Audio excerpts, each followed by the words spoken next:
Let's talk about a wild betta. Betta channoides. Unlike most betta fish, this is not a bubble nest breeder. They are a mouth brooder. This means that the male bettas incubate the eggs in their mouth until the fry are free swimming. Maximum size for this species is 1.5 inches or 4 centimeters, and the minimum aquarium size for one species is 10 gallons. The habitat for this species is typically sluggish forest streams. The water in these habitats are typically tinted brown due to tannins and humic acid.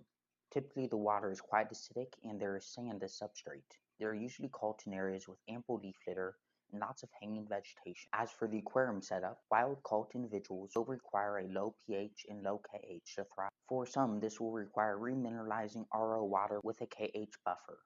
Comment below if you'd like a video on RO water and remineralizing. If you prefer a naturalistic setup, I recommend using sand and botanicals such as leaf litter, which will further reduce the pH and acidify your aquarium. Substrate is not required for this species, and some keepers actually prefer a bare bottom tank to make cleaning easier for this aquarium.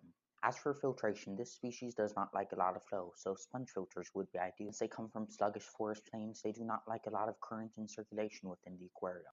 The diet for this species is comprised of insects, invertebrates, and zooplankton in the wild. In captivity, bloodworms, daphnia, and artemia are usually accepted.